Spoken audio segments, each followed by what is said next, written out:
What's up, friends? Welcome to SPDM TV. My name is Mike, part of the SPDM crew, and I watch a lot of TV. We talk about various TV topics, reviews, and general appreciation of TV past and new. You can follow me on Instagram, Threads, Blue Sky, and Serialized at MLHilty2452 to see what all I'm watching. This week, I'm checking in on shows such as Invincible. I'm checking in on shows like Jury Duty Presents Corporate Retreat, which I know that show is over, but I'm a little behind on it, and checking in with the Pitt as well. Let me see something really quick. I've done Paradise season 2. Let's see. Okay, so let's first talk about a show that I have not talked about yet, which is Invincible. Invincible has been playing for a couple weeks now for their fourth season. The fourth season pretty much has been centered on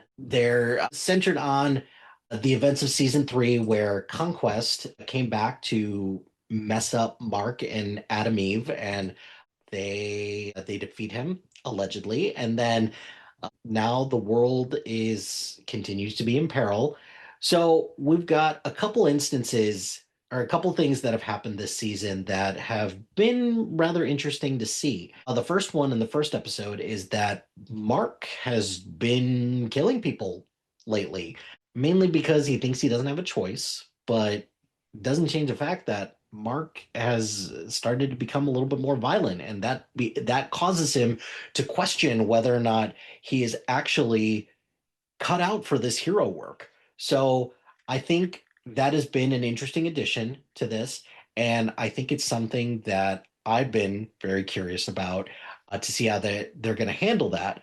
But in addition to that, they have kind of brought Nolan back into the mix, and they have kind of finally given us a little bit more of like a trajectory of where they're going to go with the Viltrumites moving forward. That they tell this backstory about how a virus wiped out a good amount of the Viltrumite Empire, caused by like a former leader, so that they can atone for their crimes moving forward.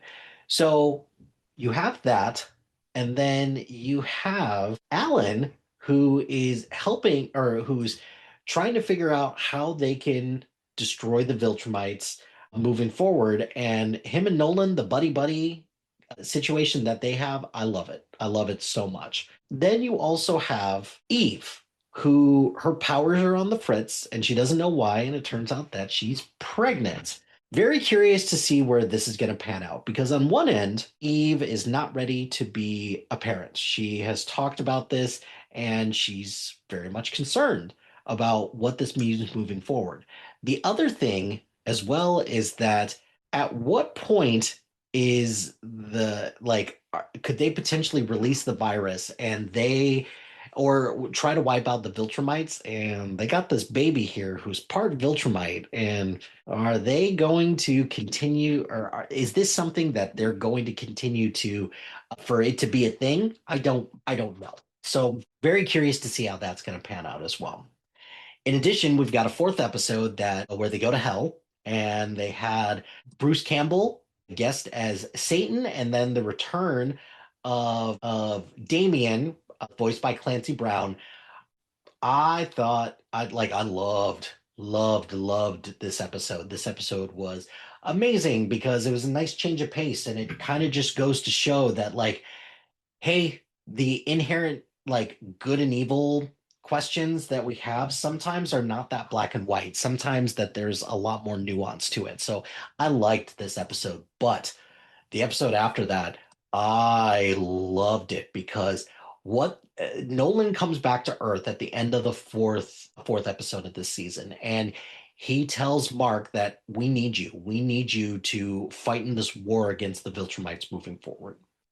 So this is a tale of two halves of an episode. And the first half is you've got Mark and Nolan talking about the devastating effect that Nolan has had on the family and the world as a whole, and the effects of the betrayal of everything that happens.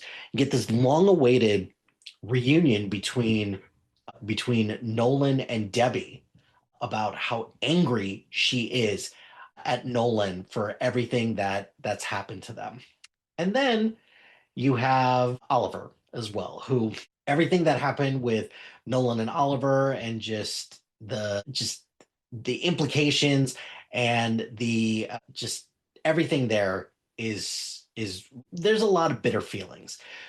So that's the first half of the season. The second half of the season is Mark and Oliver going with Nolan, Alan, and the rest of their crew to wage war against the Viltrumites. And the Viltrumites find them and destroy their ship.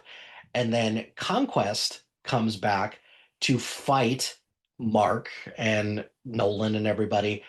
But Conquest just destroys Mark. And I got to admit, I do not get squeamish very often, but I got very squeamish in this episode. This is a brutal, brutal fight. And the way that they leave it with Mark and his, like, pretty much we're to assume that Conquest has been defeated, right? But Mark, pretty much Mark has been completely gutted, and Mark looks horrible at the end of this, but Nolan and Oliver find him in time to hopefully, you know, get him back and bring him up to speed. But we'll see. But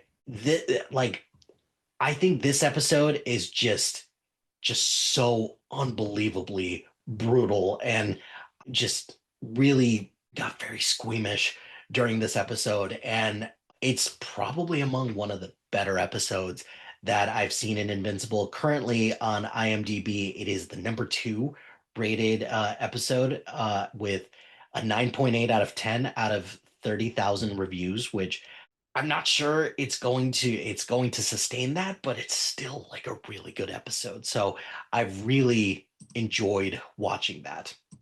The next thing I want to talk about, let's talk about Jury Duty really quick because I rewatched Jury Duty, the first season, where I don't really watch much in the name of reality TV. However, Jury Duty, what this does is it they take one individual, they surround him with with all actors, and they pretty much have like a fake cast of people around so that they can, take pretty much trick this person to or not trick this person, but they pretty much have him be like a mark for them, and they just wait to see how he's going to react to things. And on one end, it's very funny. I really like it because the real world shenanigans that they get into is really great. However, there's also something that I find a little mean spirited about that. I thought James Marsden was great in the first season, and all the other actors played their parts really well. But I really felt for Ronald at the end because that feels like a huge betrayal of, his time and everything like that. And then they're doing it again with for a corporate retreat season with this guy Anthony, who he's a temporary employee and he's at a corporate retreat, and I hope that he has a similar reaction because I'm about three-quarters of the way through the season, so I'm very curious to see how it's going to pan out. But I'm just waiting for one of these seasons to end and the person gets super pissed about the fact that he invested so much time and energy with all these people, and all of it was just fake and for nothing. So maybe this is why I'm not as big on the shows like The Rehearsal or anything like that, like a lot of other people I know. But yeah, at the end of the day, I'm just very curious to see what's going to come about with this. Finally, I want to check in on the Pitt. So the Pitt, we've got two more episodes left to go at time of recording. We've got the 8 o'clock time frame, and then we've got 9 o'clock. And there's a couple of things that I am starting to get a little concerned about. And a lot of it has to do with Dr. Robbie and also Dr. Santos. And I'm obviously concerned about Dr. Mohan as well because the recent news reports that showed that Dr. Mohan is on the way out or the actress who plays her is going to be on the way out next season. That sucks because I think Dr. Mohan is one of the more interesting characters on the Pit, but it also seems like her character might not just this in particular environment is probably not the best for her. So we'll see how that pans out. But there's a couple things that I have concerns about and a couple predictions that I want to make is that one, Dr. Robbie is giving off major vibes that he's either not coming back or he's just like he's either done with the pit or that he's thinking about just ending everything in his life. And I think that that would be an interesting turn for Dr. Robbie. I'm not a huge fan when things like suicide are potentially used as plot devices. But if this could spur like a real life conversation about how somebody is struggling so much and that they need to like step back and get a little bit of help, Dr. Robbie has had a bit of a like messiah complex this season where he thinks that nobody can, nobody can replace him, not even Dr. Alashimi, which bold prediction, I think potentially Baby Jane Doe might belong to her. I'm probably totally wrong on this, but I do think that Dr. Alashimi has been looking at Baby Jane Doe a lot. And I'm thinking that it's either Baby Jane Doe belongs to her, or it's going to trigger something to her where it's just going to remind her about like a pregnancy loss or something like that.